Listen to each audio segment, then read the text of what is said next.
오늘 그 본문의 제목이 뭐죠? 원통함 가운데 올린 기도, 그죠? 예레미야가 원통함 가운데 하나님께 올린 기도죠.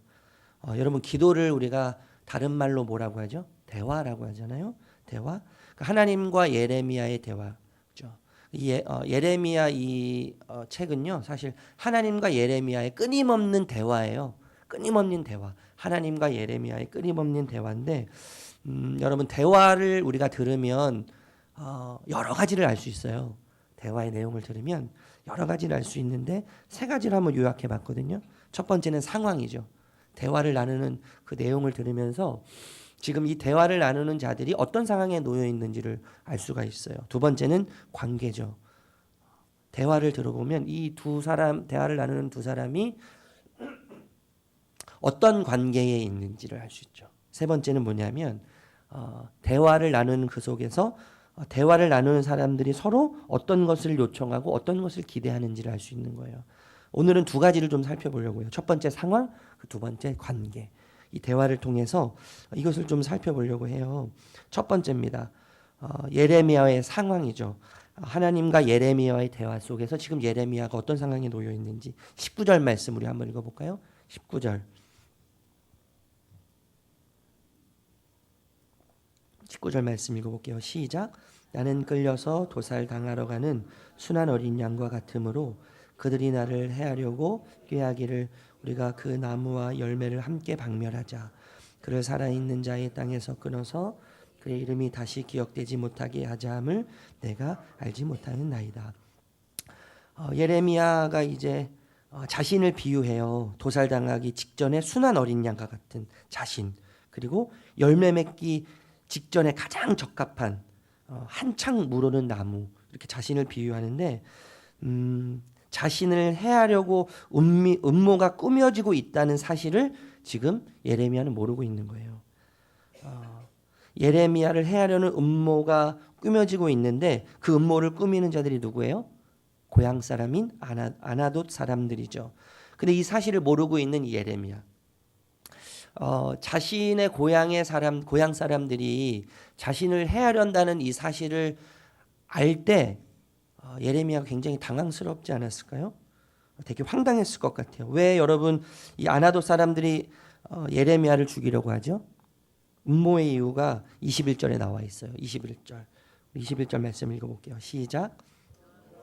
아나돗 사람들에 대하여 이같이 말씀하시되 그들이 내 생명을 빼앗으려고 찾아 이르기를 너는 여호와의 이름으로 예언하지 말라. 두렵건대 우리 손에 죽을까 하노라 하도다. 아나돗 사람들이 예레미야를 죽이려고 하는 이유는 하나죠. 뭐예요? 여호와의 이름으로 예언하고 있기 때문이에요. 여호와의 이름으로 예언한다는 것은 어떤 의미죠? 예레미야는 하나님께서 자기에게 주어진 길을 걸어가고 있을 뿐인 거죠, 사실. 믿음의 길을 예레미야는 갔을 뿐이에요. 하나님께서 명령하신 그 길을 예레미야는 순종하는 마음으로 갔을 뿐이죠. 십자가의 길을 갔을 뿐이에요. 여러분, 믿음의 길을 걷는다는 것은 어떤 의미죠? 무엇을 전제할까요? 핍박과 고통을 전제하죠.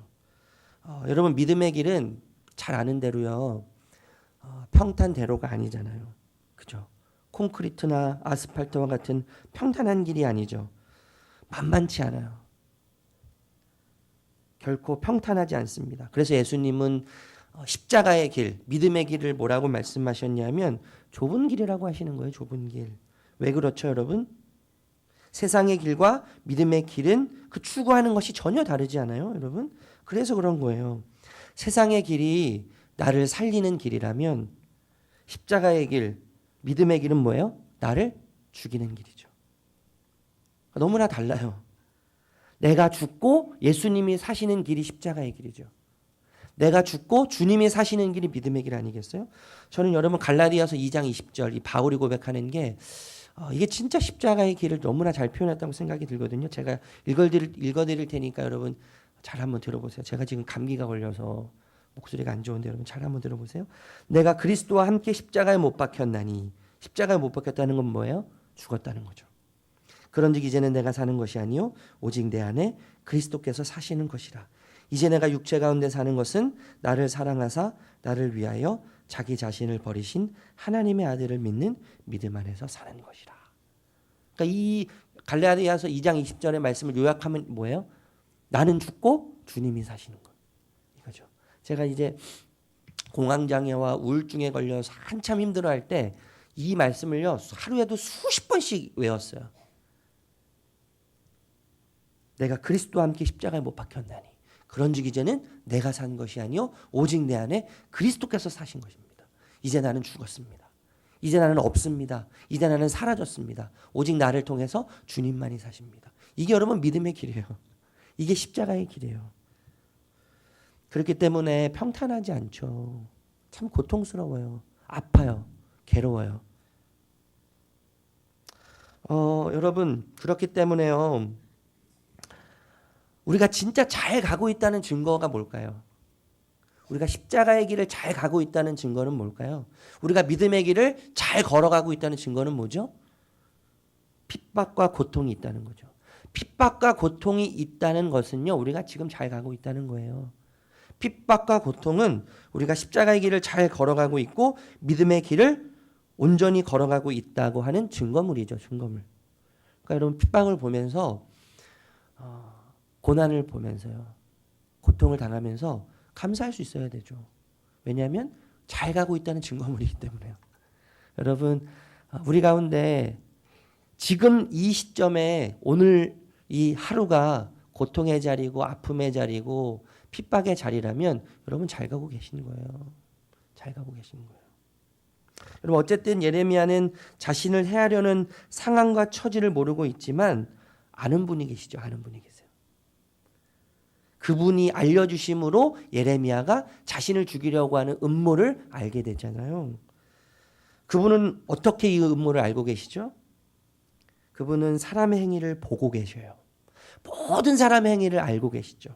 그리고 모든 사람의 마음을 알고 계시기 때문에 예레미야를 죽이려고 하는 음모를 알고 계시는 거 아니겠어요? 18절 20절 말씀 읽어보겠습니다. 18절 20절 먼저 18절 말씀 읽어볼까요? 시작. 여호와께서 내게 알게 하셨으므로 내가 그것을 알았나이다. 주께서 그들의 행위를 내게 보이셨나니. 20절 읽어볼게요. 20절 시작. 공의로 판단하시며 사람의 마음을 감찰하시는 만군의 여호와여, 나의 원통함을 죽게 하려싸우니 그들에게 대한 나의 주의 보복을 내게 보이다 하였나이다. 여러분 무엇을 알았는가는 참 중요해요. 그렇죠? 예레미야가 자신을 죽이려고 하는 음모를 알았다는 것은 참 중요한데 그것보다 더 중요한 사실이 있어요. 그게 뭔지 아세요? 그 음모를 누가 알게 했는가가 더 중요하죠. 무엇을 알았는가 보다 누가 나에게 말해 주었는가가 너무나 중요한 거예요. 여러분 점을 보는 이유는 뭐죠? 전 어렸을 때 점 본 적 있어요. 점을 보는 이유는 뭐예요? 무엇을 알기 위해서거든요. 그런데 여러분 무엇을 아느냐보다 더 중요한 건 그것을 누가 나에게 말해 주었느냐예요. 누가 나에게 말해 주었냐는 그 사실은 뭐죠? 그것을 말해 준 그가 뭐예요? 내 삶을 결정해 준다는 얘기거든요. 하나님께서 예레미야에게 예레미야의 음모에 대해서 말씀해 주신다는 이야기는 예레미야의 삶을 누가 주관하신다는 거예요? 여호와 하나님이 주관하신다는 거예요. 우리의 관심은 나에게 어떤 일이 일어나는가에 관심이 있죠. 그렇죠? 그런데 더 중요한 건 뭐냐면 그것을 누가 말해주느냐.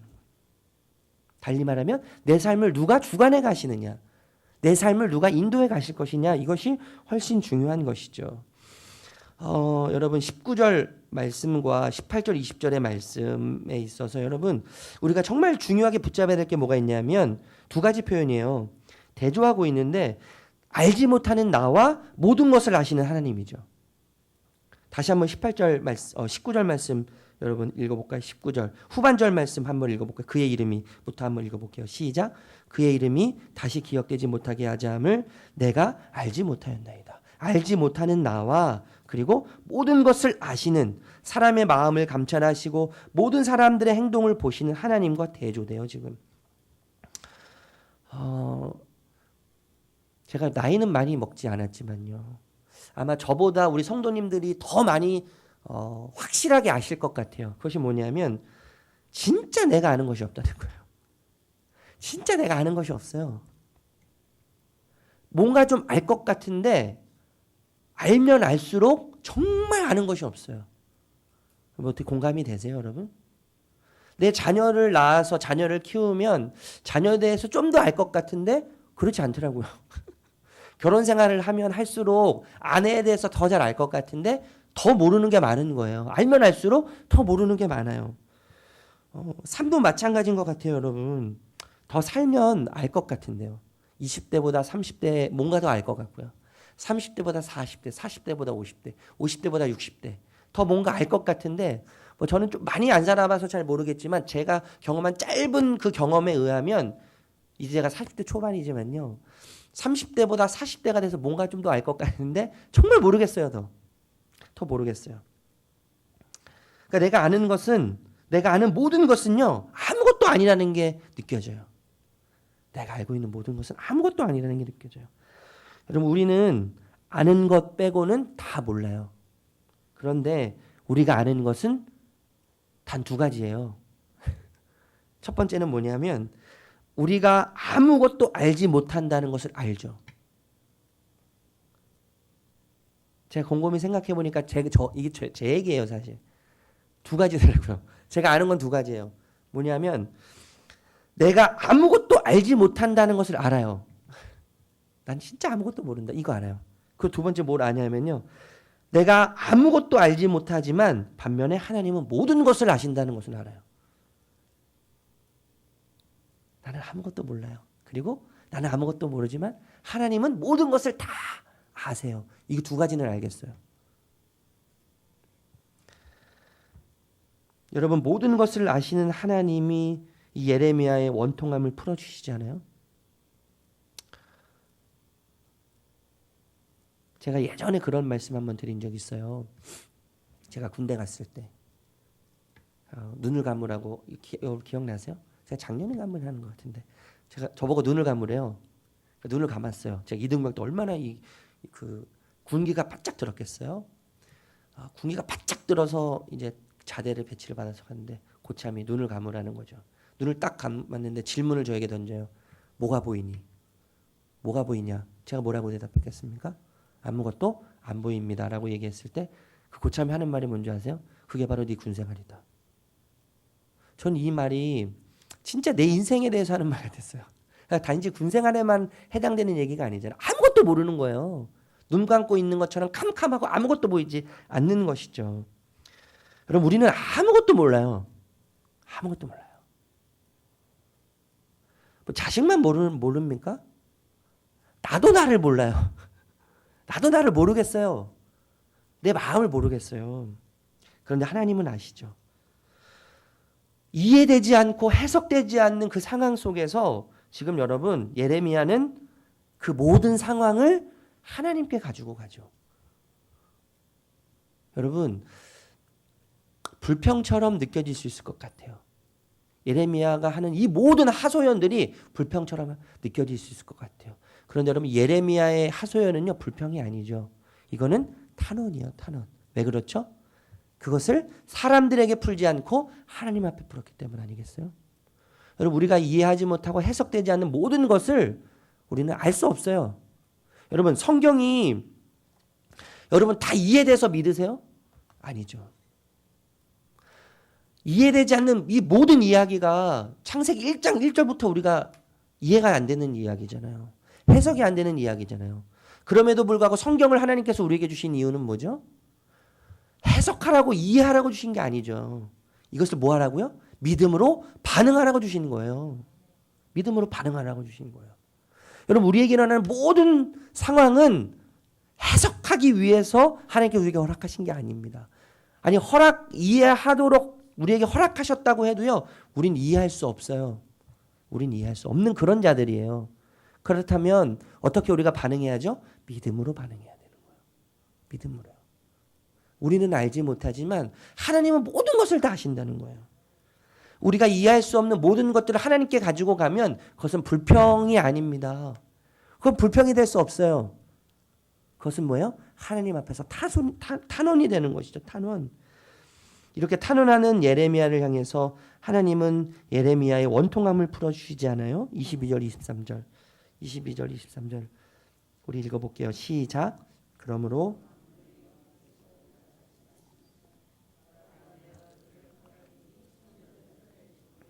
자녀들은 기근에 죽고 남은 자가 없으리라. 내가 아나도 사람들에게 재앙을 내리리니 곧 그들을 벌할 해이니라. 여러분 대화를 통해서 두 번째를 살펴볼게요. 첫 번째는 뭐였죠? 상황을 알았죠. 상황.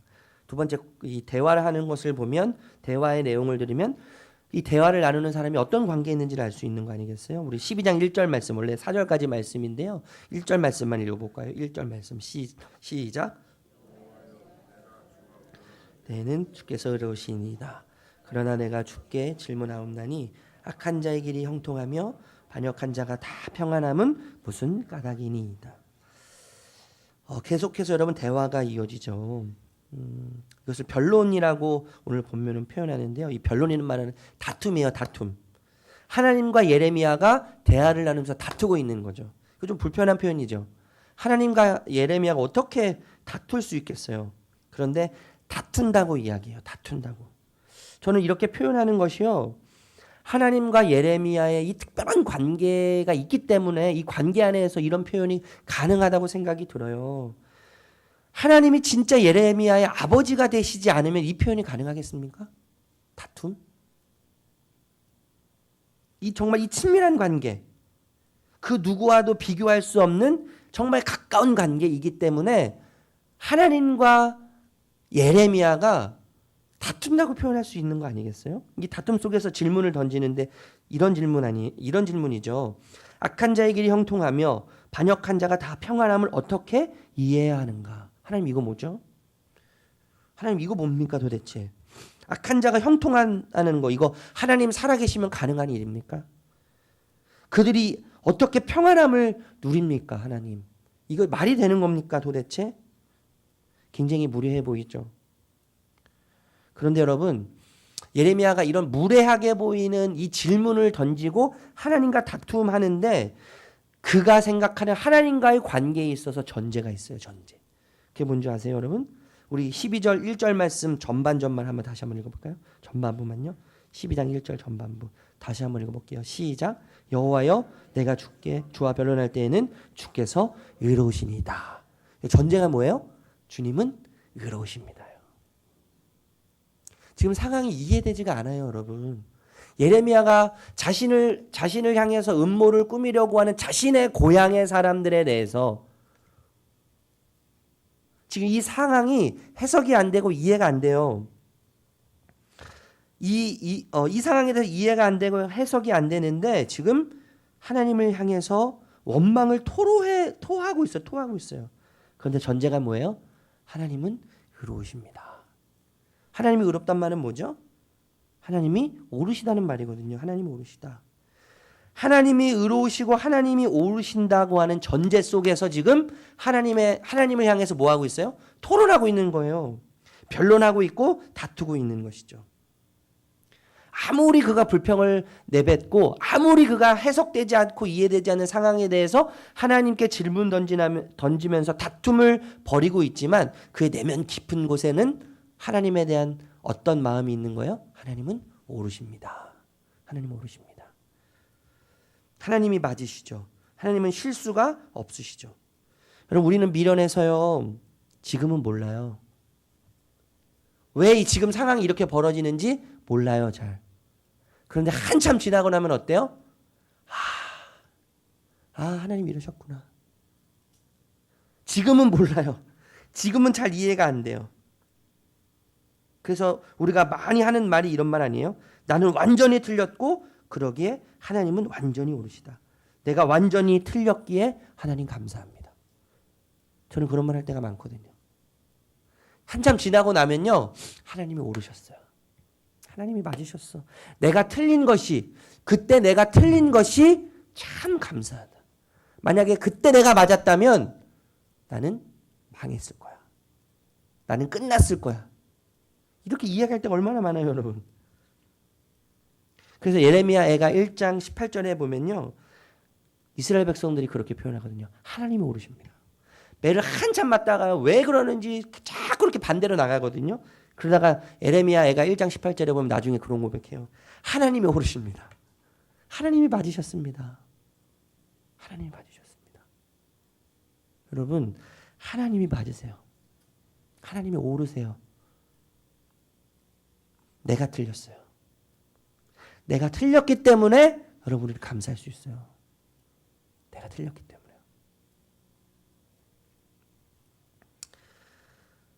예레미야의 질문, 악한 자의 길이 형통하며 반역한 자가 다 평안함을 어떻게 이해합니까? 라고 하는 이 질문에 대해서 하나님이 대답하세요. 5절 6절 읽어볼까요? 5절 6절 5절 6절 읽어볼게요. 시작.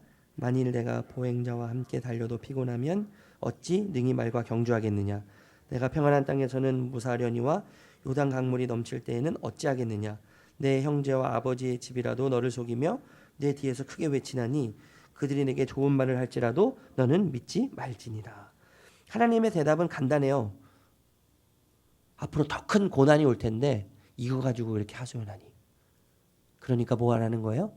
참으라는 거예요. 인내하라는 거예요.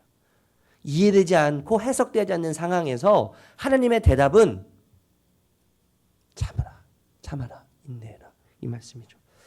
여러분, 예레미야의 이야기는 고난 이야기죠. 아픔의 이야기죠.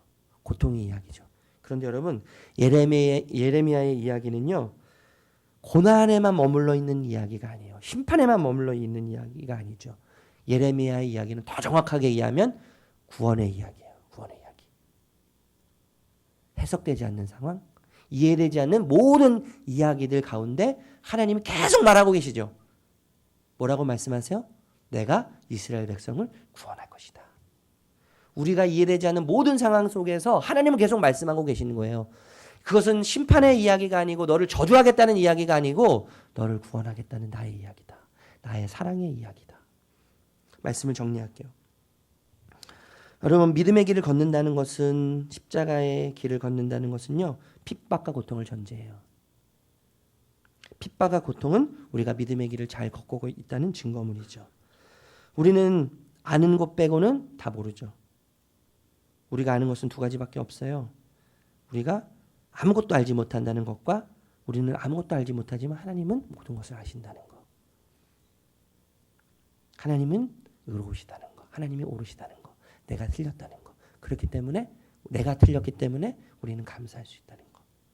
여러분, 이 말씀을 기억하시면서 오늘도 이 말씀 가운데 거할 수 있는, 이 말씀이 우리를 끌고 가는 그런 은혜가 저와 여러분 가운데 있기를 주님의 이름으로 축복합니다. 기도하겠습니다. 주님, 예레미야의 상황을 우리가 봅니다. 도저히 납득되지 않고 해석되지 않는 이 상황 속에서 예레미야는 이 모든 문제를 지금 하나님께 가지고 갑니다. 예레미야는 하나님께서 말씀하신 대로 했을 뿐인데 지금 음모가 꾸며지고 있습니다.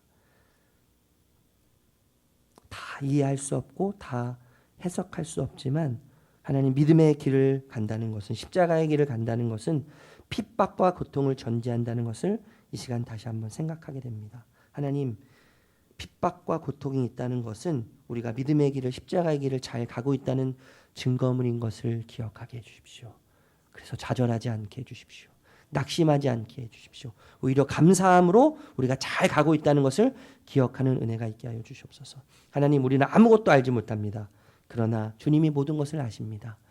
지금 이 펼쳐지는 모든 상황이 이해가 되지 않고 납득이 되지 않는다 할지라도 하나님이 오르시다는 이 진리를 붙잡고 오늘 하루도 걸어가게 하여 주시옵소서.